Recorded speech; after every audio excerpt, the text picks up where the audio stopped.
Well, welcome, Ags. This is Greg Martin and Chris Hunter with Aggie Growth Hacks. We are so excited for this month's Hackshop. Tim Douglas is a great friend of Aggie Growth Hacks. He's been on the podcast before. If you have not listened to that episode, definitely as soon as you're done with this, I know you're going to want to download that and hear all the wisdom that Tim brings. But really just want to introduce Tim Douglas. He is the founder and CEO of Fidelis Creative Agency. A branding and marketing agency here in Bryan, College Station, Texas. A longtime friend of mine. I love the fact that Tim just gets and understands branding at his core. And as I have developed my own personal brand, I've really kind of stolen a lot of things. There's a lot of wisdom from Tim. So thank you, Tim, for what you've given me. And thank you for being here today and sharing your wisdom with us. Oh man, well, thanks for having me on. A lot of that was too kind. That particular podcast, I usually put it on loop for my kids to fall asleep to. So I appreciate you all the kind words. Well, I'm excited to be here. Are y'all cool if I just jump into it?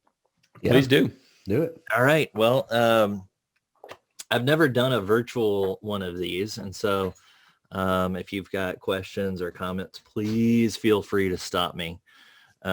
Typically I run conversationally, and I'm one of these guys that owns the business. And so sales is not my forte, but conversation is usually where I'm most comfortable. So any sort of hint at what you're thinking in the moment is appreciated.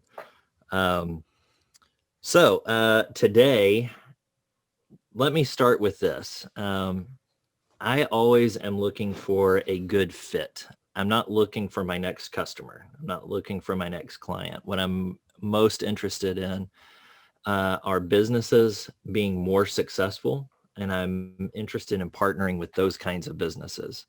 So typically, I spend a lot of my life talking, and what I'm really coming to find out is that only about probably 6 to 9% of all of the people in the world that I talk to are actually people I should be working with. And so I spend a lot of my time talking people out of business ideas, out of doing things, telling them that they're not quite ready for it and helping them get ready for it. So my approach is usually just to be as generous with what I think their company needs before they are even really in talking with me. So things like this are really great because, I can hit a lot more people and say, these are the ways that you need to be thinking about your business. These are the ways that you should be thinking about marketing and branding, and how all of those things work together. So Fidelis is a creative agency, which is a really big creative word for integrated marketing solutions. So it's where marketing meets branding, meets customer acquisition, business development. The spider web of this thing kind of reaches a lot of different areas. And so for entrepreneurs, I take it from the top and I just say, here's the way that you need to be structuring your business and doing this responsibly, so that you're not, when things like COVID hit and you've been dependent on one route of doing it, you're not just always trying to catch up. So I've got my screen shared. I'm ready to go. Typically, I'm going to walk y'all through the things I talk to a client on in like maybe the third or fourth meeting. So y'all cool with that? Yeah. Good? Jump into it? All right. Well, I'm going to make this a little bit darker. I'm looking a little ghosty, I see. So, so everything that I just told you about, I'm interested in a good fit, and you should be interested in good fits, not in the next doodad, not in the next rock star and the next magician. We have a core value here at Fidelis that never trust a magician. We've all seen, or never trust a wizard. We've all seen Wizard of Oz and the short little squatty guy behind the curtain who's actually pulling the levers is really just interested in giving himself a big head. Fidelis is looking to be a partner. We're looking very much at being part of your team. And in that, we take direction really well. We look at the core initiatives of the company and try to reach those, not what we think they should be, if that kind of makes some sense, right? Mm-hmm. So I always kind of take it from there, just this understanding of I'm really interested in your business. I'm not necessarily interested in selling you something today. That's a weird way to walk through this world. And so I try not to let people think that that's what I'm doing, right?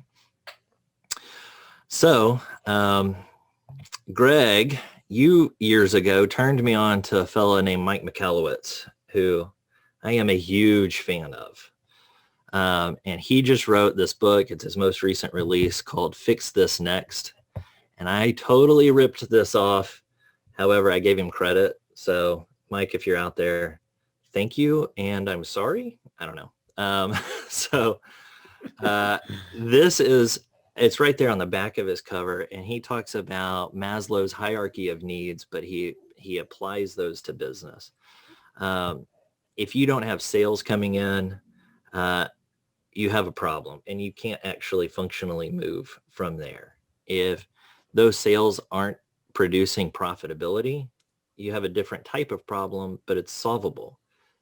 If all of that sales and profitability is causing you chaos in your world, you have an ordering problem. And he breaks these down into 5 steps or 5 places. And he has a really fantastic website that you can go and kind of put in where your business is at. And he'll tell you, this is what you need to fix next. So we keep prints of this all around our office because it helps. If you have a little bit of downtime, it helps to know where you're at. So I always bring this up with clients to say, let's talk about your business really briefly and see what you need fixing next. Because there are problems that you have that integrated marketing should fix. So if you have I talk to business owners that throw really weird problems at me where they'll say, it's really hard to find good talent. Well, that's not thought of as a marketing problem, but that's a marketing problem. You haven't told the world what your culture is. You haven't told the world what is really awesome about working for you. So you need to tell that story in really loud, clear ways, and that will actually help you find good talent. So if you do that appropriately, it should attract like a magnet the right kind of people to work for you.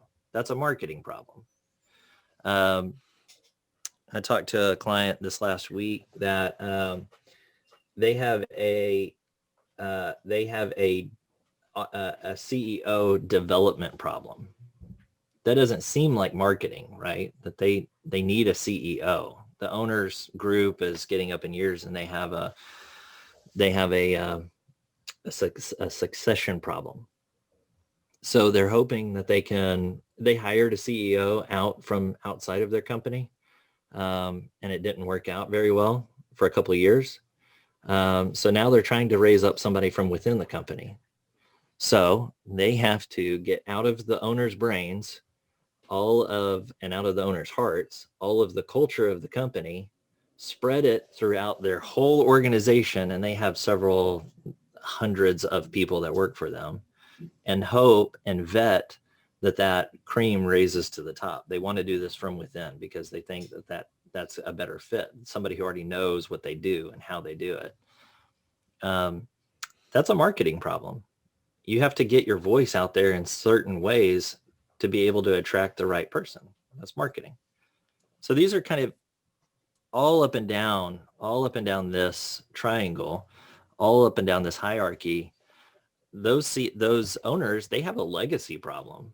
They're wanting to actually make sure that the company stays in line and existing and healthy for the next generation, for their grandkids.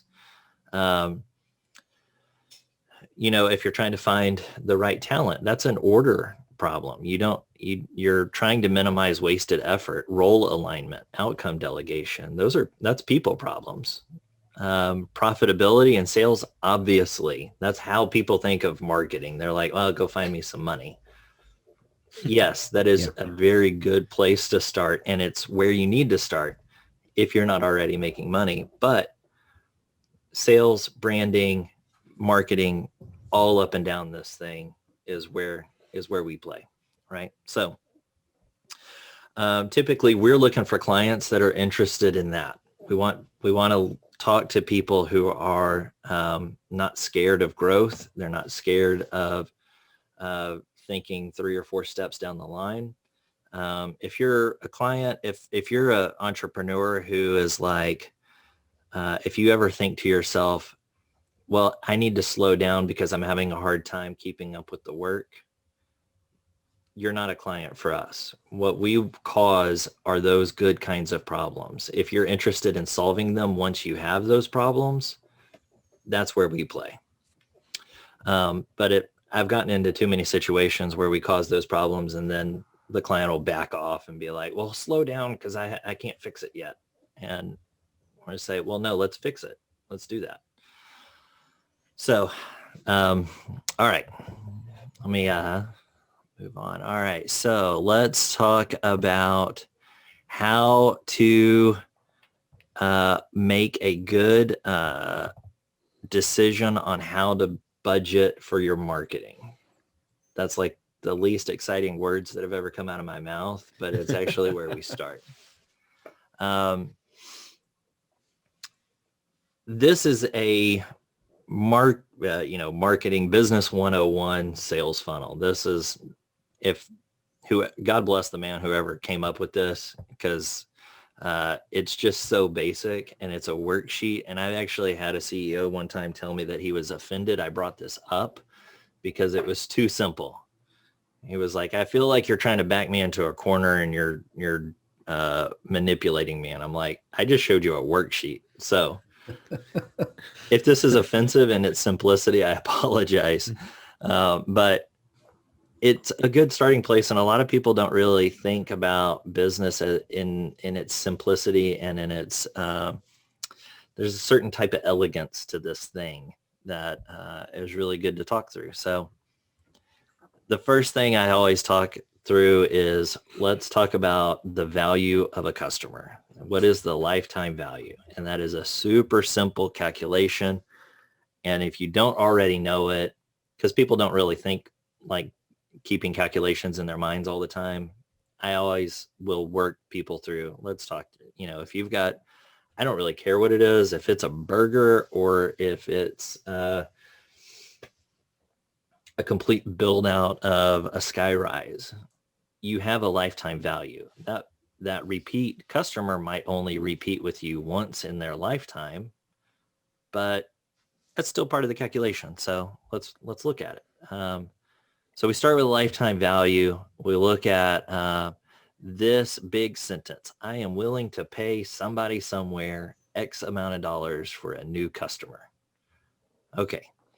If a customer at McDonald's spends $5 at a meal and they do that once a week on average for 5 years of their life, well, that's 50 times 5 times 5. So whatever, I'm not a mathematician. What is that? Anybody got a calculator out there?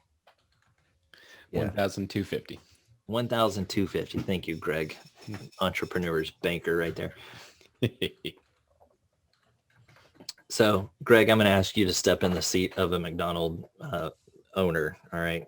You're Mr. Kroc himself right now. Okay. 1,250. If you were going to pay somebody for that customer, it's 1,250 in burgers, not including their family members and the brand representation out in the earth and all of that, and you don't have access to that customer, would you pay $10 for that customer?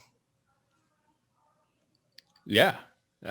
Yeah. And I think that, yes, because and maybe I'm not looking at this the right way, but that $10 is spread out over all of those visits, the 1,250. So, I mean, that's part of my margin. I mean, I've got to make money on them, but I definitely, out of 1,250, even for McDonald's with their razor thin margin, they've got to have that built in.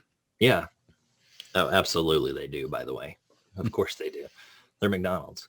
And actually probably in European countries, they probably don't even have to spend that. Honestly, they probably spend like $3 and they get a lifetime customer. All right, but back to you, Greg, McDonald's owner. Would you spend $20? Sure. Yeah, maybe, right? So that means that your customer acquisition cost, you're normal, by the way, in thinking through that. That means you'd be willing to spend between 10 and 20% for a customer acquisition cost. That's baseline numbers, and I always am encouraging people to know their numbers. And so if you go out and you look at Google, I encourage everybody to do this. Take your industry name, home builder, burger guy, whatever, software as a service, startup apps, all of them. So take that name, marketing budget as percentage, and there will be umpteen articles written about your industry, and they will all say, on average, you need to spend blah, blah, blah, blah, blah. And it's a number.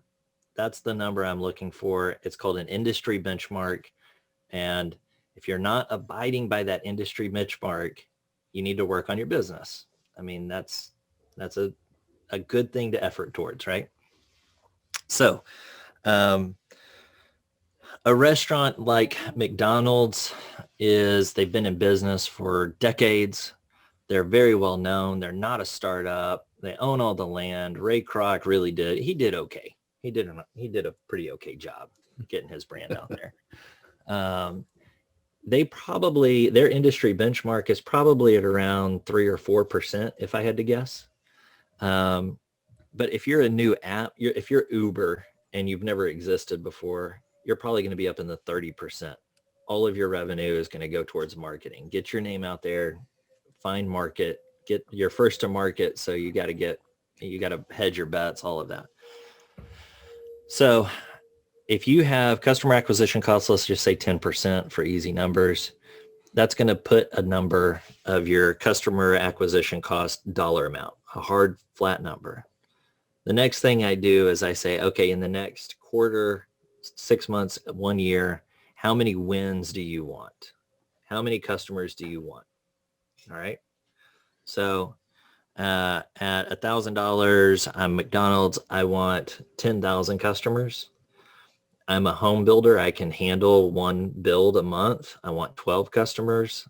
I'm a plumber. I have 6 vans and crews that need to run all day. I need 60. Whatever that number is, we take that number. I'm looking for wins times the customer acquisition cost. And that is a reasonable, healthy marketing budget. All right. Tracking, everybody cool? This is where I'll stop and say, everybody all right? Yeah, no, Tim, I've got someone from the chat is coming. So they understand that calculation, but that's assuming that you get 100% conversion. Yes. So, I mean, because the cost of customer acquisition, that is a successful acquisition, correct? Right. Yeah. Okay. There at the bottom of this funnel is your conversion target. Okay. Yeah. They've dripped all the way through. And so what that leads, that's a very logical question you just asked, which is, okay, I've set aside my money. Now what do I do with it? Right. All right. So here's the typical thought processes of entrepreneurs. I've got this money. I'm following healthy marketing practices. I'm trying to follow healthy budgeting and healthy bookkeeping practices. All right. So in 2021, Q3 and 4, I need to hit 30 customers. I've chunked off a set of money. Now what? All right. You typically have 3 options as an owner. There's a 4th one that I'll sneak in at the back end. You can DIY it. All right. So you're going to take that money and you're going to go on Facebook and you're going to put pictures of your most recent product and you're going to bump it and you're going to boost it. And Facebook is going to give you some really nice results. They're going to give you some numbers and you're going to be really excited about them because Zuckerberg's pretty good at making people feel good, right? He's going to give you some impressions numbers. You're going to say, this is awesome, really fantastic. But are your phones ringing? Maybe a little bit better. You don't really know, all right? At the end of the day, you don't really know the marketing efficiency. Maybe you're not a great marketer. Maybe you're a fantastic marketer. And so maybe that DIY segment's really working for you. That's awesome. But you're going to get busy if you are good at it. And then all of a sudden you're going to stop because you actually have to do the thing you promised or are contracted to do, right? So you're going to let it drop off and then you're going to not get busy. And so it's this vicious cycle. It's just awful. So you're like, oh, crap, I don't want to manage this thing anymore.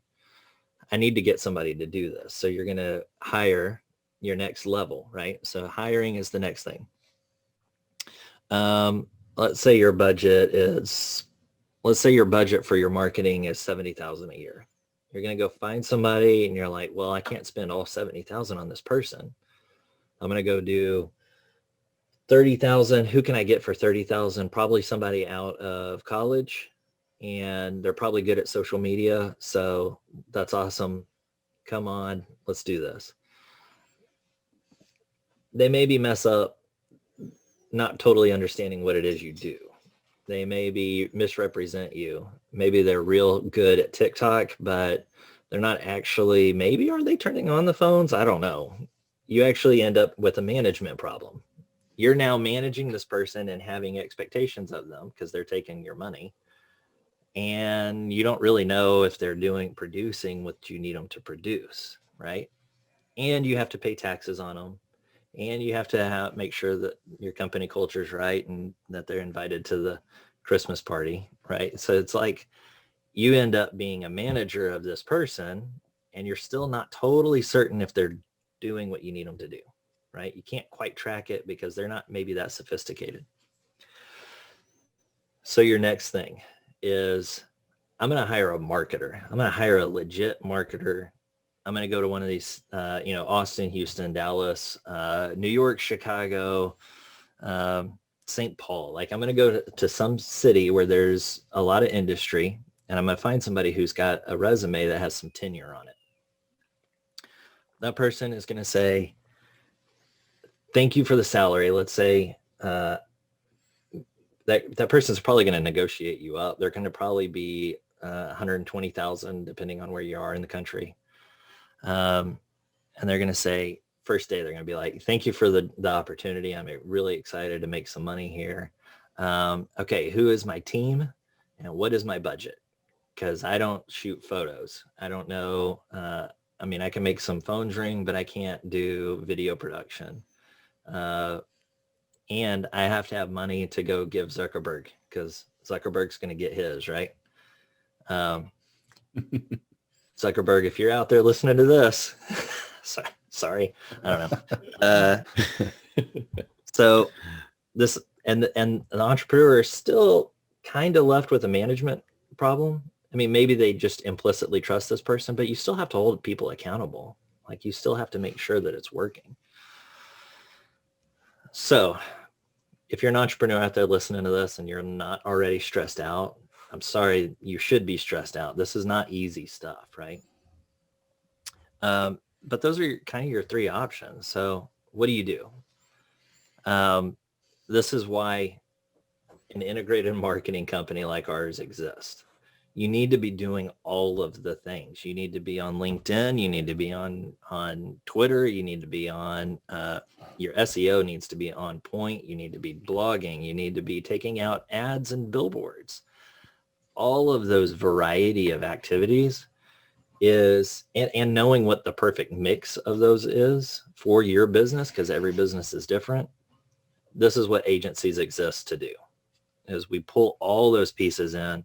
And then what we enjoy doing is tracking all of it so that you can see hey, look, we had 63 wins come in right here.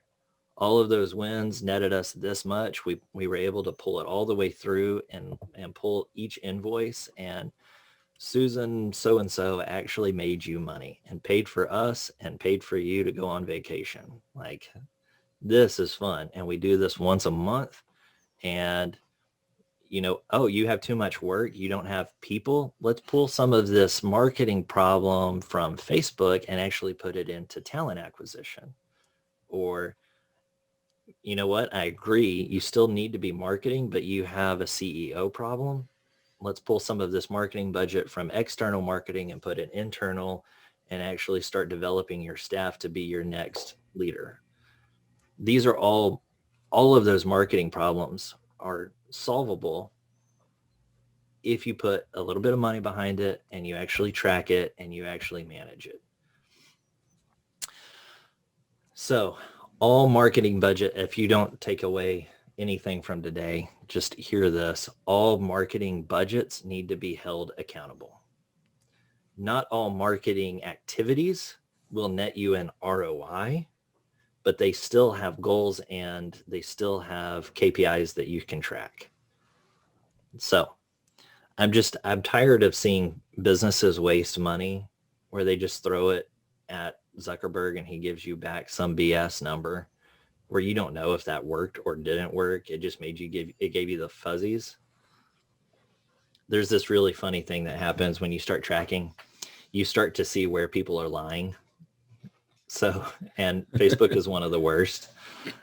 They will tell you we had this many conversions.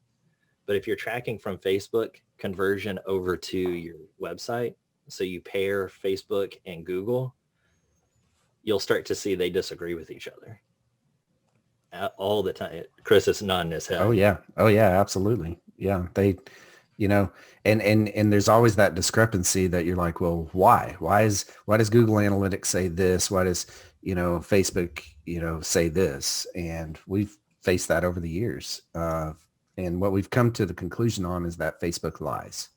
Yeah, basically. Sorry, Zuck. Yeah, right. And the funny thing is if you challenge them on it, they don't have a call center and they're not going to refund you any money. Yeah. Yeah. So, yeah. What do? Well, you kind of go in with an expectation, right? So it's an interesting, weird little problem. All right. So hypothetically, I'm about to get to branding. Hypothetically, let's say you entrepreneur are like, okay, you know what? I'm going all in on an agency. You're immediately washed over with fear. Oh my gosh, are these guys going to take my money and run? Are they going to take my money and turn me into something I'm not, something I'm going to hate? Right? All right. So while I love branding and it's where I started, I've started to come to understand that branding is insurance.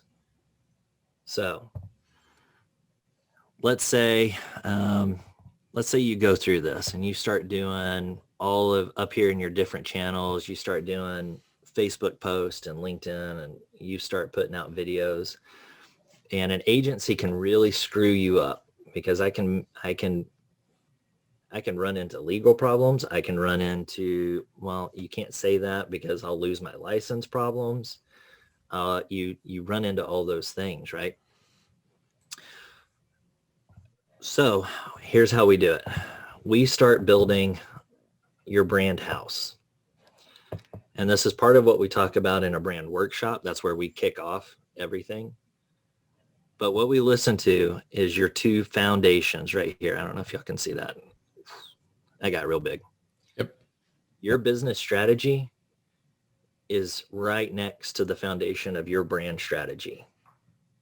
Brand strategy is all of the things where you want to understand your customer. You want to develop the perfect offer. You want to know yourself and stay focused. If you can get an agency to understand all those things, if you and I are on the same page, I won't violate any of your brand. In fact, I probably am going to help you figure it out yourself and get you a lot clearer in your own understanding. These are the types of things that we're looking for. What is your positioning statement? What are the most valued and least valued features, not benefits? What's the buying process? What are your competitors doing? And why are they winning? What do people think? What do they care about whenever they're interacting with you? So if we can figure some of this brand strategy out, then we can start planning out the communication. All right, where can we do this most cost effectively? What are our budgets and our KPIs? What's our current cost per lead? Can we improve on that? All right, so we have a plan. We know who you are. We know what your voice is, how never to violate that. We know what our plan is. We know our benchmarks. Then we get into the creative. So we talk ads, brochures, websites, all that fun, juicy stuff that creatives tend to get into the market in the first place for, because this is what we really want to do. And then we run it out, execution, promotion. All right. What I have found is that most everybody who is in business thinks that this top peak and top attic section of this brand is what marketers are. And the truth is that marketers are actually this. We are part of the foundation. If you have a widget, if you have a product or service, but you don't know how to talk to a customer, that's a problem. So what we try to do is free all this up. We try to build all this so that when it comes to how is your brand promised delivered, now we're part of your team. If you have operational problems, well, we need to plan for that in the market. We slow down production. We're like manage people's expectations. You don't have to hit all these panic moments all the time. You actually can like plan ahead.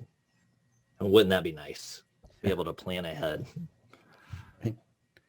Which, by the way, is something that very few, in my experience, very few entrepreneurs actually do. Very few of them actually sit down once a year, once a quarter, any of those types of things and actually plan out, we as entrepreneurs, especially smaller businesses, because that's the majority of what I've worked with is just very, hey, I'm going to do it. Let's go do it, and there's just no thought put into their goals. First of all, does it fit their lifestyle or any of that kind of stuff? So, I think that this right here, this architecture that you've got here is really spot on, because if your business strategy, right, at the very base, what I'm seeing here doesn't align with your execution and promotion, right, you've got a huge issue there. That's right. So the thing is I'll get into telling some stories here in a minute, but this is I started out as a creative media producer. That's what I loved. I loved doing photos and videos and making some websites and making some cool content. And my degree is from A&M in philosophy. And I made the dumb mistake of it starting to ask business owners why. Why are you doing this? I mean, I'm excited to be here. Don't kick me out. But also, why does this matter? And it was shocking to me how few answers there are in like, why did you just drop 10,000 on a media campaign? But you don't actually have the ability to service what you're asking people to buy. Well, there's a part of an entrepreneur that I really am like, that's kind of cool and kind of nuts and exciting. You're courageous. Good for you. Yeah. Bet on yourself. But we also could make money where you know that you're going to succeed. Can we do that?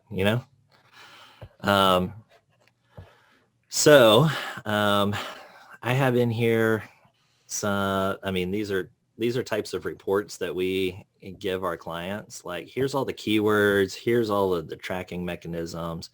We look at, this is kind of our executive summary.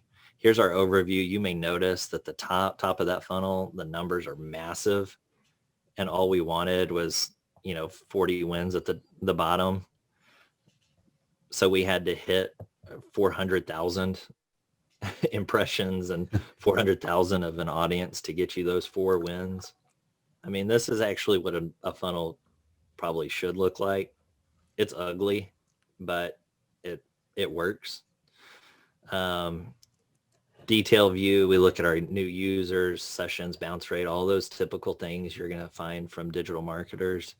But then we tie into your call system, and we're actually able to listen to some calls and hear maybe what your sales team is actually promoting. Maybe they're not informed correctly. Maybe you have a conversion problem because they're saying the wrong thing. Then we look at your overall budget, make sure that we're on track, right? The job of an agency is really just to inform so that you can make well-informed decisions. So what I try to do is lay things out so that people can make the best decision however they want to. I end up preaching too much about delegation versus abdication. If you don't know the difference, delegation is where you actually hand somebody a responsibility and say, report back to me. Abdication is, I don't want to deal with this. Please deal with it, sir. And it's like, one is really wonderful when you delegate because you still hold responsibility, and CEOs hold responsibility for the whole thing. It's pretty rough how marketers get treated when they get, I just want you to take care of our marketing. Well, no, don't put the responsibility on me, but I will do a really good job. I want you to hold the responsibility for the company. Again, this is part of my, I don't work with everybody because I'm looking for people who still want that responsibility. All right. Any questions yet? Well, Tim, I think that we're coming up on about 35 minutes or so. So if you could, you covered a lot. I mean, there's a lot of great information here. But like you said, that's part of the value that you bring and a creative agency brings to it. But for the entrepreneurs that we've been talking to, part of the issues that they have is like, this is all great, Tim, but I can't implement this today. So yeah. What is the maybe 1 or 2 things that an entrepreneur can do right now that will get them on the path towards success? Not all the way there, but get on the path towards success. Absolutely. Okay. So the way I would order these things, so these are in order. 1, I would start here. If fix this next, start at the bottom, and if you can check these boxes, this will tell you where you need to focus. All right. Do I have lifestyle congruence? Meaning, does my product or service, will it even pay for me? All right. If that's a no, start there. Rethink your product. Is there a market for this? Are there actually people I can talk to? Can I get them to actually buy in and buy a thing? Delivering on commitments, can I actually fulfill what I promised? And do they pay their bill? So that's sales. Those are the 5 steps of sales. If you can answer those, move up to profitability. You're going to hit a place where you are stuck. That's good. That'll actually tell you where to focus. All right. So that's step 1, is know where to focus. Step 2, know your numbers. You need to know what's the lifetime value of a customer and what you're willing to pay and invest to get that customer. If your customer value is $5 and you're paying $100 for that customer, you're upside down. Stop the presses immediately. Don't do that. So that's step number 2, is know your numbers. A lot of entrepreneurs go in and they just kind of put it under the umbrella of, I'm an investor in my own self, and they get themselves upside down. That's not a good plan. Don't do that. And then 3, the third thing is start strategizing not just your business, but your brand. Every entrepreneur should be doing this. I'm not making a big pitch for Fidelis, but If anything I've said here is like, yeah, that's good, and I know where I'm at, and I need help, that's where an agency can come in and start talking with you. But those would be the 3 steps, I would say. No matter I have clients that are on their 3rd generation of owner. Actually, I have one client who is on its 10th generation of owner. Wow. We walk them through all of this still. This is both startup all the way through America's oldest companies, right? So, whew, I talked a lot. Everybody all right? So I've got a question from Kara on the chat here.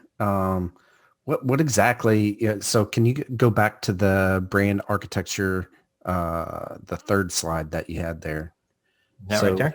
Yeah. So what exactly is brand strategy, right? Most people understand what business strategy is, but what is brand strategy? Okay, so brand strategy is this. Actually, I'm going to slip over here. Why brand matters. First off, you got to understand what a brand is. A brand is not avoidable, meaning you are crafting a brand even now, whether you know it or not. If you don't know it, it's probably not going well. It's not art. So we're not like up there and trying to make the coolest thing we could possibly matter. Like really a brand is very functional. It's not vanity. So this is not just to make the owners look cool.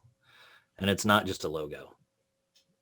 Your logo is a tool. It's not the thing. A brand is how a customer feels about you. It's in their gut. Yeah, there you go. Okay.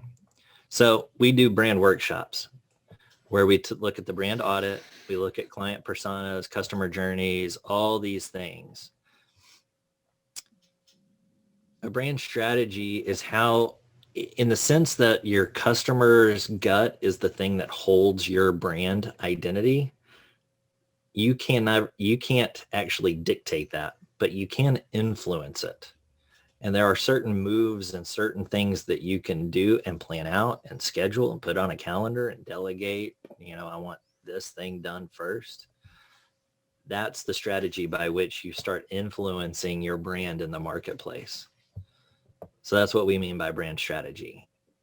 A market position in its simplest terms is what do you say and who is it for? It's shocking how many people can't answer that question. But by the end of a brand workshop or by the end of actually strategizing your own business, you should be able to answer that. What do you say and who is it for? I hope did that answer Kara's question? She said yes. Thanks. Awesome. Tim, I've got another question. James typed in, and he talked about the knowing your numbers and the lifetime value of a customer. So how do you calculate that? Let's just use the restaurant as an example. You don't know that Jim Smith is coming in every other week, or you're having the same customer come over multiple times. Is there a way other than just building a tracking system that you can develop that? So that's a great question. Restaurants, by the way, as a example, are very hard for that very reason. You can do that through systems like, if you're taking RSVPs, that's an easier solution. Mm-hmm. You can usually pull customer data. So use another example. Let's say I'm a lawn care agency. Lawn cares are, man, I love the landscaping industry. That's perfect. So you have the customer data. Typically after 1 year of being in business, you'll know something, right? You can at least improve. That'll establish a benchmark. If you have never existed and you're putting this together from the first side, then what you do is you guess and you actually create mental benchmarks and goals for yourself. And you be reasonable. but you say, okay, if I'm gonna mow lawns, which by the way, in landscaping, there's so many different subsets. I want to be the pergola person. I want to be drainage person, tree guy. I mean, there's like tons of different business models in that one industry, but let's take lawn mows. Well, I know that the lawn mowing season is not 12 months. It's actually 6 months or 9 months. And in that time, it's going to be every other week. So 9 times 2 is 18. So it's 18 things. If I can sign a contract for 12 months with one client, that's 18 tickets. And if I charge $50 times 18, and I can guarantee at least 1 year, that's my number. Lifetime is 15 times or 50 times 18. If I keep them really happy, maybe they're going to be there for year 2. So that is a multiplier. So it's times 2. Gotcha. Right. Tree people, they're covered up in work because, or at least here in Texas, they are. There's always trees, but they don't have a really great lifetime value because once you cut a tree or trim a tree, it's going to be 5 years till they want you again. Right. Restaurants run into the dirty spoon problem, which is you can invest and get people in your restaurant. And if they have a dirty spoon, they're not coming back. So their lifetime value is a real big question mark. So you have to, this is where marketing touches operations. Is how do you track that, but also how do you ensure that there's no dirty spoons? That's really good. Thank you. Yeah. Yeah, you could sell, CPAs.